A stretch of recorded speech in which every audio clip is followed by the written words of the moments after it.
Have you ever imagined how we go beyond traditional setups to craft spaces that ignite curiosity and inspire active engagement? Our experts will uncover the secrets behind designing these captivating learning environments, delving into practical tactics and visionary concepts. Let's welcome our session's moderator, Alex Bay, the digital accessibility specialist at Meet Andy, and the panelists to take the stage and keep this discussion lively on the topic of designing playful learning environments, creating spaces that inspire exploration and discovery. Welcome. Thank you very much. I believe I'm mic'd up so I can let the rest of the team come on board. So first of all, g'day, welcome. If you can't tell from the accent, I am from Australia. My name is Alex. For those who are fortunate enough not to have to look at me, I'm a relatively tall, blonde white man with a beard that probably could have used a trim. And just so that you know why I am describing myself as a disability advocate and a digital accessibility specialist, we do a lot of work with those who have low vision. And for me, I feel that it's important that someone who can't see me knows who it is that's talking to them. Maybe my voice is sexier than my face. I'd like to think so. But it at least gives me the opportunity to feel as though we have that connection. So I would like to allow the rest of our panelists to introduce themselves, please. Mary, if you wouldn't mind starting. All right, so this is Dr. Mary from Hong Kong. Yesterday I was here for the keynote, okay? So I'm the founder of Bunny Kids Learning and mainly work with early childhood education and also I've been cooperating with different schools to design curriculum for them. Thank you. My name is Luciana Madsen. I'm head of education for Kiddie Academies across 3 states. We have a company that manages those academies called TCF School Management. Thank you, Luciana. My name is Dr. Anthony Richiez. I'm the president of Dynamic Education. We teach teachers how to teach better because we have a generation of teachers that are boring these kids to death, and we bring solutions to the classrooms to make teachers be captivating in the classroom. Thank you. And I'm a school director, and if you're elementary, we focus a lot on family play and designing environments for families to play and learn together. And for our teenagers, it's usually focused on projects, either personal projects, something like I want to get a job or something like that, and service learning projects where they're going to contribute something in their own community. Thanks, Matt. My name is Chris Willett. I'm a special educator of 22 years, and I just push unconditional positive regard to every educator I speak with. Thank you. Thanks, guys. So we're here to talk about learning through play. And you might think that you know what learning and or play is. I'd like to believe you know at least one of them, but let's hear what these guys think about learning and play. Mary, we'll go back down the line. All right. All right. So for me, okay, so because in Hong Kong is part of the Asia, we have quite a rigid learning environment. We might not play like all you guys do in your classroom. However, we still try our best to make things fun by telling funny stories. Okay, we can still move around a bit. Okay, but we might not have a really good space to move around. Okay, but we still try to make sure that everything's fun. The element, the presentation, like the teacher try to be inclusive. So I think that fun, like this is another type of fun and another type of play. Thank you. Break the pattern? No. Okay, so in the early childhood education, play is how the kids learn. We know many of you might be familiar with Piaget's theories and Vygotsky, and we know that one states that kids learn through interaction with the environment, and the other one states that the kids learn with interaction, social interaction. So we know that combining this is the best scenario for kids to learn. Thank you, Luciana. So being a middle school teacher for 5 years, I realized a couple of things. That students learn better when they're having fun, number one, and I think we all know that. And when I began teaching, I realized that students would focus more on what they did in the Xbox game the night before than they would with me teaching them. And I realized that you need to make some kind of interactions with them and make it similar to that. I have a concept called dynamic teaching, and we talk about being dynamic in the classroom. There are three different aspects: energy, vigor, and motion. That's what Oxford Dictionary says the meaning of dynamic is. And when you have these kids that are playing video games, they have a lot of energy. It's a vigorous game. They want to go to the next level, to the next level, to the next level. It's challenging them. And there's always interaction and motion going on. So I try to bring that into the classroom. So as a middle school teacher, that's what I focus on doing, bringing those three elements to the classroom so I can engage the students, and they usually stay engaged for the entire class. I'm going to send it over to Matt. Thanks, Anthony.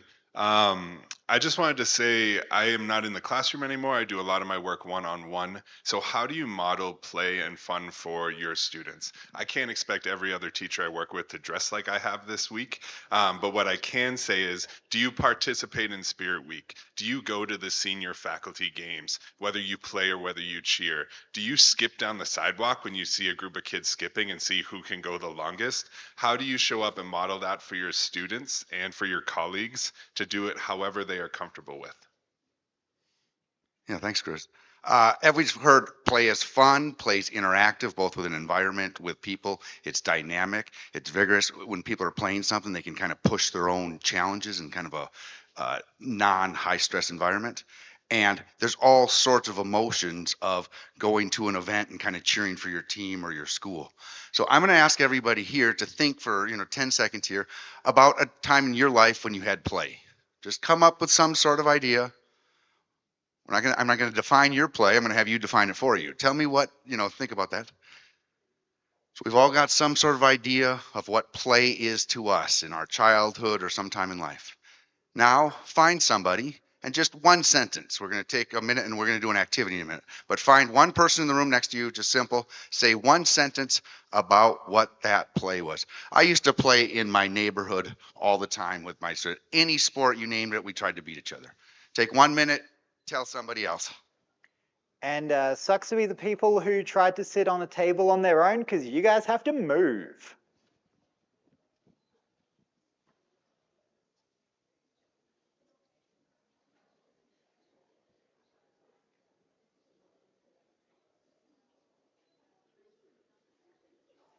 Ten seconds left. Just share so everybody has shared and paired, because Alex is going to take us to an activity or introduce an activity.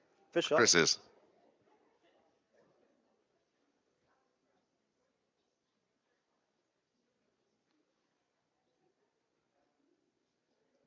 All right, finish up those final thoughts, please, and thank you. I know it's so hard to get a group of educators to stop talking when you ask them to, because we never get to talk like this. No, you don't have to worry about it. So I would like us to do a game called 1, 2, 3. You can do this game standing up. You can do this game sitting down, whatever you are comfortable with. If you want to move over a little bit, that's fine. But again, it's whatever you are comfortable with. You can do this. You need to have your partner next to you. Everyone has their partner next to them. That sounds great. We're going to be working on the stage as well. If you can, part of the play, have fun and stand up for 5 minutes here. Yes. So, the first part of this activity, with your partner, you are going to count back and forth 1, 2, 3. 1, 2, 3. 1, 2, 3. And we're going to do this for 30 seconds. We're also going to demonstrate on the stage, but we're going to all start together. Fair? So one person says 1. I'm going to say 1, 2, 3. 1. You keep going. Yeah. All right. Go ahead. 1, 2, 3, 1, 2, 3, 1, 2, 3, 1, 2, 3, 1. 1, 1, 2, 3, 1, 2. 3. All right. 30 seconds is ended. Oh. It's going to get a little bit more challenging right now. So instead of a 1, we're going to clap. 2, 3, 2, 3, 2, 3. Okay? 30 seconds. 30 All right. seconds. 2, 3, 2, 3, 3, 2, 3, 1, 2. 2. All right. 2, 3, 2, 3, 2. 3. And 30 seconds are up. Next level of challenge. Clap, snap, 3. Wow. Clap, snap, 3. Go ahead. 3, 3. 3, 3. 3. 3. 3. Now. And 30 seconds is up. Finish up that final pattern. It's going to get a little bit more challenging. Here we go. We're going to clap, snap, tap your side of your table. Clap, snap, tap. Clap, snap.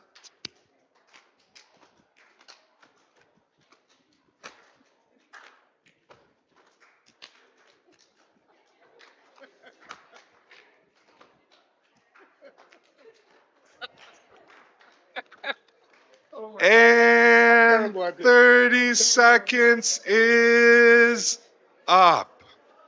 Give yourselves a round of applause. Yes. Thank you for engaging in a little bit of challenge and play with us so far this morning. So I'm sure that you didn't come to Education 2.0 to be confirmed that you don't know how to count to 3. So congratulations. I hope you're all proud of yourselves. So we've obviously demonstrated a little bit of what play and or learning is, but maybe you're looking to do the right thing, but you're not really sure where to begin, or in particular, what is the wrong thing to do. So panelists, if you wouldn't mind giving us at least one piece of what is not playful learning. I think playful learning becomes not playful learning when people think learning needs to be serious, right? There's a place for serious and there's a place for that playful. So playful learning becomes unplayful learning when it is only serious. And too many parents stand along the sideline of children's game and are way too serious. And the other thing we do is we all sit on our phone thinking we're playing a game, and we're forgetting about all the interactions. So don't let one game or one Google Play Store own your learning, right? We have to step away from all those. Those are fine structured games to play, but think about all the free play and opportunities when we have fun, dynamic interactions. One of the things I've realized being a middle school teacher is that students realize when it's a canned performance by the teacher. They can tell when you're not being sincere. So sincerity in these games is important. You're not going to get buy-in if the students think that, oh, he's just going to have us do something while he does some kind of paperwork. Be involved with the game. Have fun with them. When they feel your energy and they feel your enthusiasm, they want to do it too. They don't know they're learning. They think they're playing. But when they see you interacting with them, there's more buy-in, and it makes the next play activity and the next learning activity more fun, and they anticipate it more. So I would say take the seriousness out of it, stop treating it like it's a check box that you're doing, and make it fun. Girl's microphone. So my tip to avoid is more related to the environment, the playful environment setup, is to try to avoid having noisy areas close to the quiet areas, because during play, children need those different moments. We need to remember the overwhelming feeling that they have sometimes, and also the adults, when they are playing with the kids, also have the moment to step out and just observe and have the kid playing by themselves too. I think that's important. Yes. One thing I think is really important that we have to focus, like we have to avoid, okay? It is like we teachers ourselves have to think like we are not instructors. We are actually facilitators in learning, okay? We cannot just tell you something and you do it. That never works, okay? So we have to make sure that we are involved in learning and they feel like you are part of them, okay? You and your kids are just like a family, then everything works well.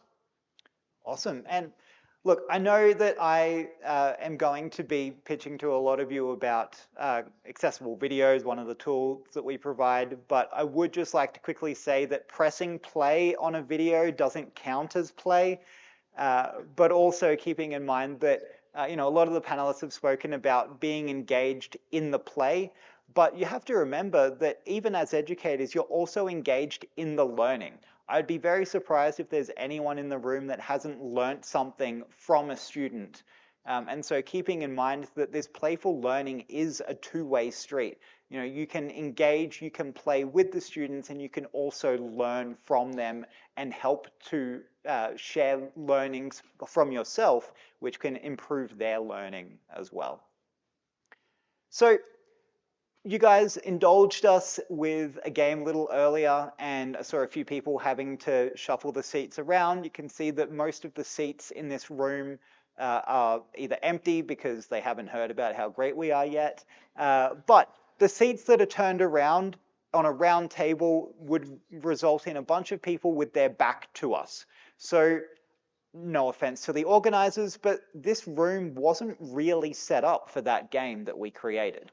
So we have to keep in mind that our environment needs to be conducive to play and to learning, and there's going to be ways that we can improve that if we are given a certain situation where there are a bunch of round tables. We can make changes so that that learning and that play can occur. So the topic is about environments, so let's get on to environments, guys. Go ahead, Dr. Mary. Okay, so again, I'm not Dr. Mary. All right. Okay. So, once again, okay. So in Asia, most of the learning environment, I can say a classroom setting is quite rigid. We are not allowed to move chairs and tables around. Okay. So, I'm trying my best. So in my school, I've got pretty a big classroom compared to the other schools actually. So one I think is like around 200 feet, but it's only catering maybe 6 to 8 students. What I do is I've got a shelf in the middle here, and then to split two parts. Okay, so actually one aim is like for some kids they are slightly moody, I move it to another side, then they won't disturb the class. But at the same time, I don't need to punish them to tell them you're not good, you're not doing well. But I just split them and then make them just, as Luciana just mentioned, they had a calm corner also. It's a call like that. And the fun part is on the shelves, there are 1, 2, 3, 4, 5 layers, okay? And on top of that are all presents, okay? They all know that if I do well, then there may be a chance to do lucky draw and I can get present from the shelf. Okay, so that's a way that we create, is I create a fun environment in my place. Okay, thank you. Yeah, so in our academies, we have the learning centers in the classroom. So my advice is for our teachers usually, we have the different learning centers and we need to have all the learning centers very well defined. So for example, we have music center or library center or dramatic play for the kids to have that meaningful experience in each of those learning centers. So I suggest always to have a variety of those learning centers to develop different skills, to offer different experiences for the kids to develop other cognitive skills too. Also, there are some standards. I'm not sure who is familiar with NACE, is the National Association for the Education of Young Children. And they have a few standards for those environments. So they talk a lot about print enrichment and multicultural items that should be in all the learning centers and avoiding the noisy with the quiet areas. The calm corner for kids that just need to self-regulate or to just get away of the busy, the confusion sometimes. So those are great tips for this educational setup. This is the guy's microphone. So if you haven't realized it, Mary and Luciana deal with the little ones. I'm discussing middle school, and these two gentlemen are the higher grades, so you can get a bit different perspective. So, unlike Mary, I'm the one that always got in trouble because I always move my classroom around. The chairs are never in the same position. The maintenance people used to always complain that they have to wax my floor extra because of all the marks and everything. And they would say, how do you put the classroom back in order because I have the kids do that. I got blue tape and I put tape on the floor and I say, this is the first chair, everything behind it. But my point is this. I move the classroom around because I believe that learning has to have different perspectives, not just from an educational perspective, from a perspective of spatial awareness. And students remember a point or a lesson when they were in a different part of the room every single time. Because students, when they remember things on a test, for example, on a standardized test, they don't remember words. They remember experiences. So I make them experience certain things through play. So if a student experiences something in the left part of the room or the front part of the room, when they're taking a test and they see a test question, they say, oh, I remember that. I was standing right over there when that happened. And they get the question right, and they don't realize how they did well. So I utilize that in my classroom. So yes, I'm the one that got in trouble all the time because the next teacher always says, there goes Dr. Ritchie is moving the chairs around. And it's always moving. And the kids looked at it as though it was a game show. They never know what to expect. They never know how I'm going to configure the classroom. But when the principal came in, the classroom was always back in order, and he thanked me for that. And at the end of the year, I have to buy a Starbucks card for the maintenance person because she had to wax my classroom a little extra because of all the marks. Great stories, great stories. So I'm been fortunate enough to travel the world outside the box. So some of you that know me, the world is my classroom. It's a sphere. I'm happy to make it and proud to make it to this rectangle. And when you think of those things, play happens everywhere in the world. It's what happens. Why do we get so stuffy? And play can be therapy, healing. It can also be a way to challenge in your rigor and vigor and bring movement in things. So I'm going to give you two examples of how just kind of, how can we think about play? Remember, play is where we learn the skills of adulthood. And some of us are adults still learning those things. But play puts us in that kind of, it was uncomfortable at first. But then once you get there, you kind of build confidence and it's actually fun. So what we do with young children is we do family play. And Lucy said an example of dramatic play. So think family theater. You can transform homework if you're an elementary school teacher any age, or you can do this if you're a grandparent. It's not, but any family, this is what you do.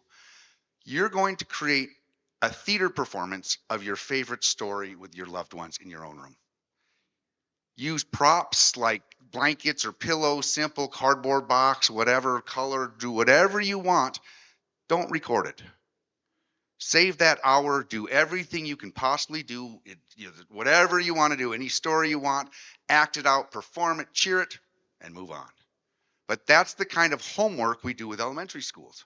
And you can see how that just changes the dynamic of all of us think we're playing on Candy Crush and whatever each one of us is playing. It just changes, and that is literacy. Young children, I'm going to give you the other part. That's where they're going to learn all the skills. Choose any story, any moral lesson you want to teach.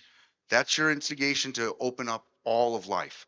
We need those to prepare for projects, personal projects and service projects. So when we're in middle school, we need far more mentors to kind of reach out and say, look, here's something you could do to help the community. I'll give two examples, but all these skills are learned in play so that you can be successful in projects. So the personal project, I want to lose weight, or I want to stop vaping. Those are personal projects. It's meaning I want to get a job. That helps, puts a kid in a mind that's a goal-oriented. He's hopefully going to get that job in 3 months or whatever it be. But he sets himself up. That's one kind of project. Service learning projects or a project with purpose means they're doing something to contribute to the world, right? So they're thinking about what is something that people around me need. How can I build a project around this and contribute it? For middle school, you see recycling programs all the time. And part of it is it needs to be authentic, right? When the children actually see those things, they recognize it, they've developed all the skills in play so they can accomplish some sort of project for the service of the greater good. Thanks, Matt. I think the most important piece of your classroom when you're setting up a playful learning space is to have a safe space. In the high school, we have students who are worried about looking foolish in front of their peers. They're worried about looking dumb in front of their teachers. We have a very rigorous environment at the school that I work at, and these students have a little bit of that extra fear of looking just like someone else. They're looking different. If you create that safe space where we have students coming to us where they have felt less than in their community, you can ask them to take risks because they know they are protected and cared for in that environment. Those safe spaces are important, and I think we actually have to really dig deep to think about how we create that safe space. I can't ask everybody to dance around and sing and wear funky clothes or wear a matching shirt and shorts when it's suit day. I can't ask other teachers to do that, but model that fun. Go out there and enjoy yourself. Cheer. Go to the opening pep rally and actually wave that pom pom as hard as you can.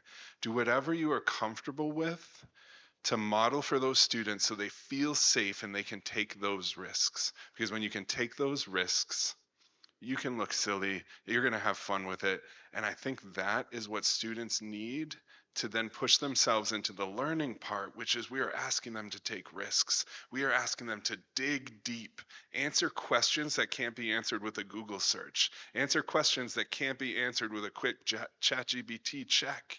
We are asking them to expand and adapt on deep learning. And you can't do that if you don't feel safe. And modeling that play and that safe space actually allows those students to reach those goals and those expectations that we set for them. Great. Thank you guys so much. Look, I think that we probably have a little bit of time, and you guys have been sitting on your hands or at least your seats for far too long. So I think we need to do something about that.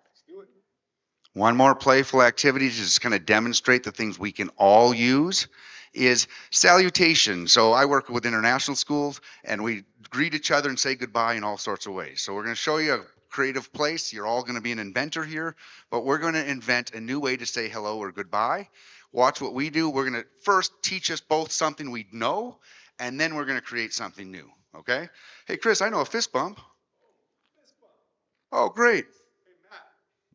Thanks for the microphone. Hey, Matt, I know a high five. Boom. Great, Chris. What should we do? I think we should create maybe a high pound. Like this? Yeah. But Chris, that's not very creative. We've done this like 5 times already today. How about we do a double high 5 pound? Boom, I love it. Now go ahead, take your partner, new partner. Let's spend a minute or two. We share what we know, and then we create something new. Take 2 minutes to go ahead, invent. So, all right. Look, I'm a fan of the COVID elbow bump. Okay. All right. All right. So why don't we do an elbow bump? And I can do. You know what? We can do an elbow bump, and then we can do a shoulder bump. So we'll I like that. this, So into. and then maybe go like this at the end. Like that. I like that. Yep. So, and you can do it either side too. So if we go. Exactly. So elbow bump, shoulder bump, step And back. 5 seconds, finish it up. I like that. Awesome. Thank you, everyone. Thank you, Alex, for moderating. Thank you, everybody. All right. Well,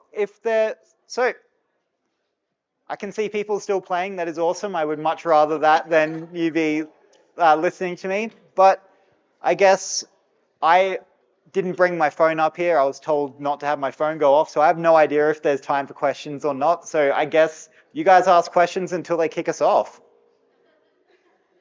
Anyone have any questions? Yes, any questions out there? I'm happy to run around. You can talk into my chest so the rest of these guys can hear.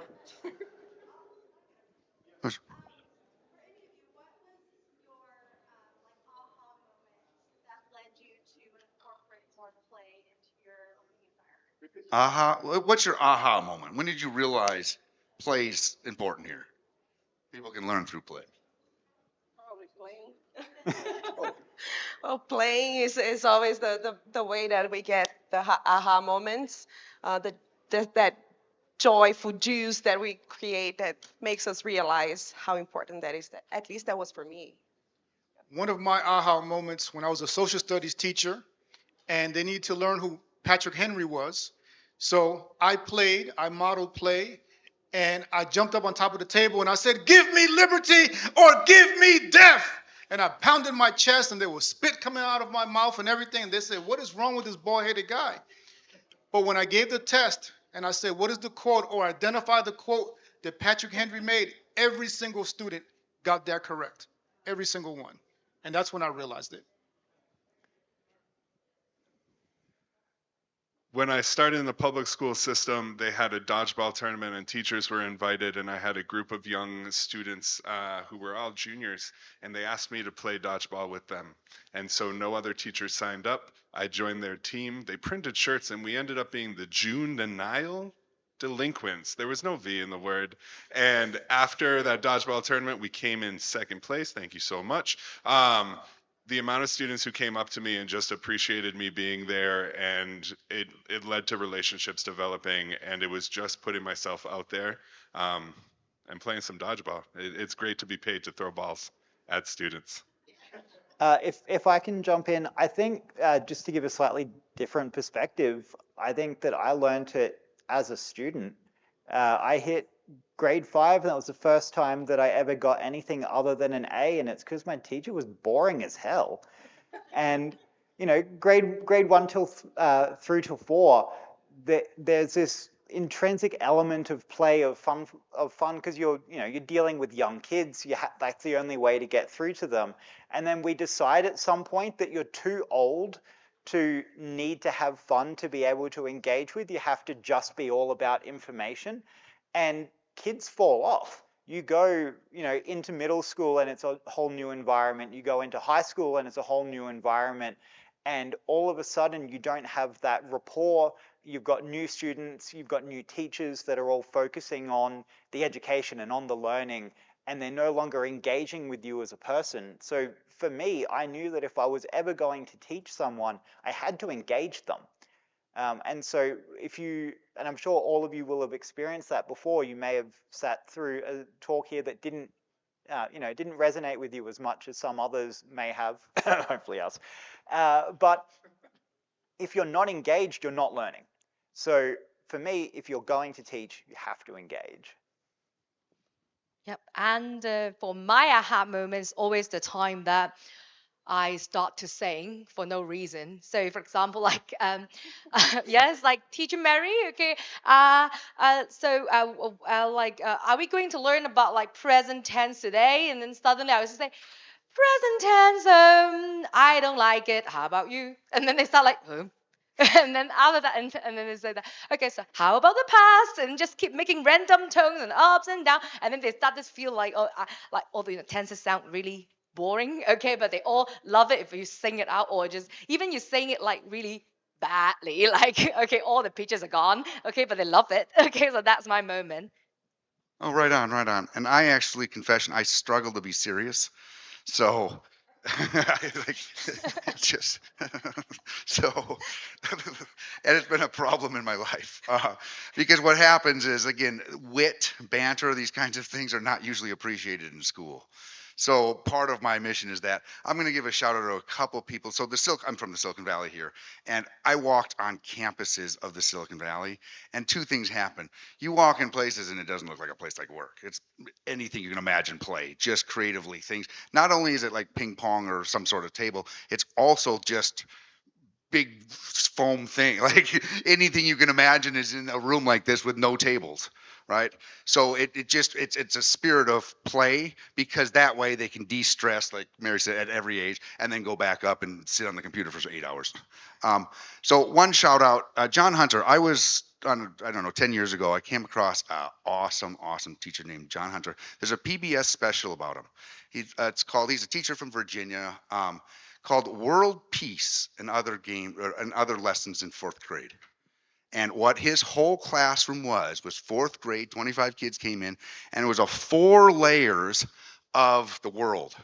And that man liked to torture kids because they would come in every day and just want to do it. And what they want to do, they wanted to like go to war and solve the war. Would have a problem, world hunger, everything you can imagine learning that we should be learning in fourth grade.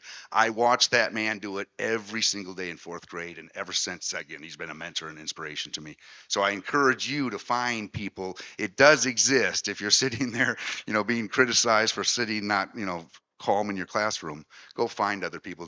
It does exist. Great question. Should we take one more?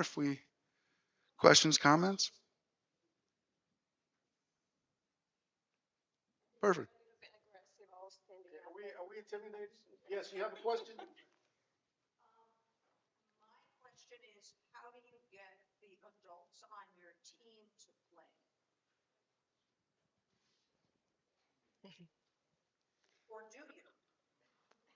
You can't. You can't force the other adults to do it. You can't say, be like me. I have to work on that really hard because I feel like we should all just embrace this world in the way I do, and that just doesn't make a full picture. We need everybody. So you can't force people to do it, but what you can ask is to do what you're comfortable with. If you're in Spirit Week and it's Wacky Hair Day and you don't want to put your hair up or you're a bald human like me, you've got to think outside the box a little bit, right? Wear a fun beret, wear a fun scrunchie, and call that fun and be proud of that fun.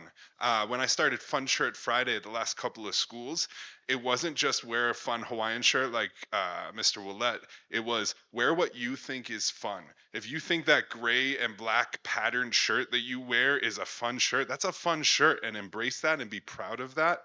And that's the message that I give to my colleagues who say, I would never wear a shirt like that, Chris. So, and it's a very difficult question. And the question for the audience that can't hear who are videotaping, how do you get other adults to play? That's a very hard question because, like Chris said, you can't force them to do anything, but be better at what you do, and the students will let them know. So, just to give you a quick example, when I taught at the college level, all of the professors that were in the neighboring classrooms, their students would leave their classes and come into my classroom just to hear what I was doing. I taught a leadership class and I made the leadership class like The Apprentice. Every week, I put them in groups. Every week, one student was the leader and they had to lead the group based on whatever topic we were discussing. And other teachers weren't doing that. And they will come to me and say, what are you doing? Why do my students want to change majors and go into your class? And then I would kind of coerce them into playing around a little bit. Have some fun. Students want to be excited. One of the things that I realized when I was in the high school area as well, there's two things that students want. They want independence and they want excitement. If you can't give them two of those with teaching, they're going to tune you out. They're going to start going right to their cell phones, go right to their friends and think about what they're going to do last night, what they did last night, what they're going to do tonight. So independence and excitement. So when you have play, when we were doing this activity here, we were acting independently. We were creating something. Me and Alex, I was terrible at that game, and Alex was helping me through it, and me and him bonded. And now I'm learning something, and I don't know that I'm learning. So I would, to answer that question, which is a very difficult question, and thank you for it, be better than your colleagues and have the students tell them, hey, man, why can't you be like this guy? Why can't you be like her? Why is your class so boring? And they're going to come to you, and then you kind of coerce them into, hey, why don't you try something different? Here's some ideas. That's how I would answer that question. Said, well said. Just as one quick piece to add to that, like, even if you try to define an adult, like an adult is just a bigger human, but that doesn't mean that Chris is more adult than, everyone else standing to the right of him just because he's a bit taller. Like, we're all people that have, like I said before, like as we get older, we get this idea that play isn't something that should be part of our vocabulary or shouldn't be part of what we do. But I mean, maybe you get to a point that you can't kick a ball anymore, but until then, keep kicking that ball. Like, don't let yourself think, I'm an adult, therefore I can't do this. Look at what you can do. Look at how you can be involved. It doesn't have to be the fun shirts. It doesn't have to be playing dodgeball. It doesn't have to be, running in and jazz handing every time you talk to a kid. But there are things that you can do that make yourself enjoy what you're doing more. If you're enjoying it, then everyone else around you is going to enjoy it more as well. Yeah, can I add one little thing? Yes, okay. So I'm not working with adult students, but I do struggle as an adult because being playful in front of the others is very difficult in my city. Okay, so if at first they all thought I'm silly, and then they feel like, okay, why Miss Mary so different? Is she trying to show off or do something else? But someone has to start, right? So I'm the first one, and then my parents started to know my intention, the reason why I act like that, and then they become like that way. Okay, and the parents start to become funny themselves. Okay, I do believe that that's supposed to be like someone has to be the first one to transfer the energy and make everyone's like to play. Okay, thank you very much. All right. We'll let you guys catch a breather before the awards, but thank you all very much for your time. Thank you all.